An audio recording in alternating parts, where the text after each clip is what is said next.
Today is St. Patrick's Day, and rather than do a Google search on the origins of St. Patrick's Day, I thought I would talk to a real live person who was born and raised in Ireland. Ladies and gentlemen, here is Frank Rooney. How you doing? How's it going, Frank? So why don't you just tell us some of the differences or some of the myths that Americans hold with St. Patrick's Day? Well, nearly everything that the Americans do is a myth, I can tell you. But the real gripe that I have is the one about the corned beef and cabbage. Where on earth did they get the idea that we eat such a concoction of stuff? I'll never know. I tell you, I'm 20 years in this country and the rest of my life in Ireland, and I never clapped my eyes on corned beef till I came here. So what do you eat in Ireland for St. Patrick's Day? Oh, well, it's a different fare altogether. You are sent on St. Patrick's Day to the butcher shop for boiling bacon. Totally different thing altogether. Big slab of pig that was cured, and you brought it home. Okay. No comparison. And so over there, they don't even eat corned beef and cabbage. Oh, not at all. They never heard tell of it, so they didn't. They laugh at the idea, so they do, you know. Okay. But you were sent to the butcher shop and you were told not to come back unless you had a nice piece with the bishop's collar on it. And the bishop's collar, for those who don't know, is? Now, the bishop's collar was the big lump of white fat that surrounded it. And people actually, I seen people leave the lean and eat the fat, to tell you. They weren't worried about cholesterol in those days, I can tell you. No. Wow. No. And then afterwards, the fat was stored, so it was. Okay.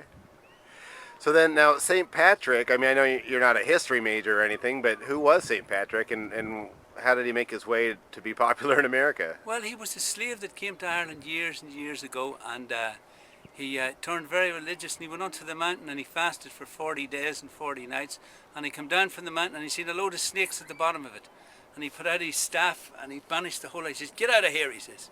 And yeah, that's why to this day you'll not see a snake in Ireland. You might see the two-legged ones, but you won't see the other ones. Wow. Now, so what are some of the stereotypes that really kind of bother you? I mean, there's a lot of them. What are some, just maybe one or two that really you're totally sick of? Well, I think the good man would turn in his grave if he walked into the likes of Walgreens or somewhere, looking for a nice religious card to send to your mother, as I always do, and all you see is a big pint of beer. We're personified as drunken idiots, so we are. Drunken idiots, and that's an awful personification of the Irish. And another one too, they think we run around with little bowler hats and smoking clay pipes that we're leprechauns. Total fairy tales. Yeah. Now, something that's kind of a nice concept is the luck of the Irish, and where do you think that started? Well, now, the luck of the Irish, I think when they come over here to dig for the gold, you know, you could be digging beside a fella, he could be a Chinese man, and sure as God, the Irish man would have a couple of foot from him, and there'd be loads of gold where he'd be digging and none there. And also at Cheltenham in England, when they go to the races every year, they clean up. The Irish clean up there every year. They have the luck, there's no doubt about it. Okay. So I heard you say one time too that a lot of the musicians actually make their way from Ireland over to the States around this time because they get a lot more money.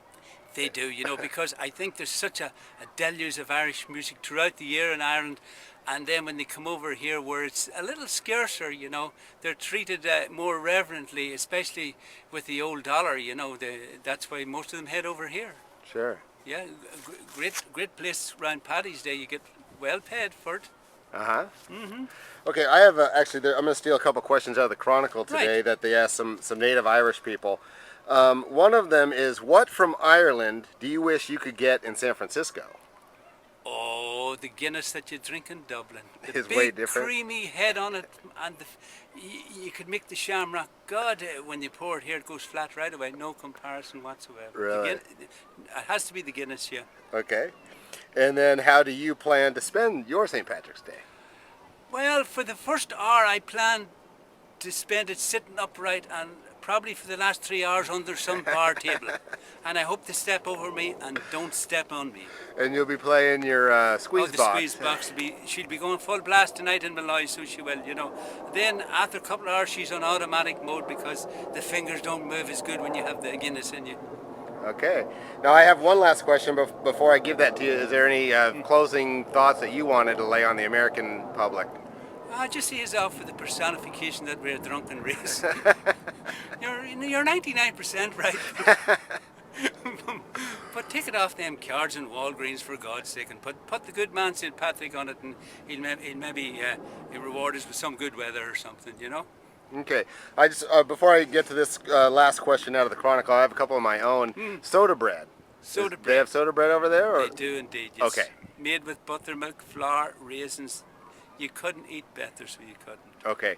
And then here, especially among children, if the kids aren't wearing green, they get pinched. Does anything like that go on in Ireland? Another myth from this country altogether. Another myth altogether. That's so that is all commercialism, so that their mothers run out the night before and say, we don't want you getting pinched or nipped, as we call it. We're going to Target tonight to get you all new green clothes. And then they're through in the corner to next year, and they've grown out of them next year. Yeah. Okay, and then this one's really going to expose my Americanism, but the Shamrock Shake from McDonald's. The McDonald's over in Ireland, do they even have the Shamrock Shake, or would that just be ludicrous to the Irish to buy a shake? That would be an insult if they did that. I probably shouldn't even have brought it up. No. Okay, so I'm going to close with this last question from the Chronicle. Give me your favorite Irish saying or bit of wisdom. Yeah, I think the favorite one has to be, may you be in heaven an hour before the devil knows you're dead. Okay. And when the Jew is on the rhubarb, I'll come slipping home to you. Okay. Okay, thanks, Frank. Have a good gig tonight. I will. Okay.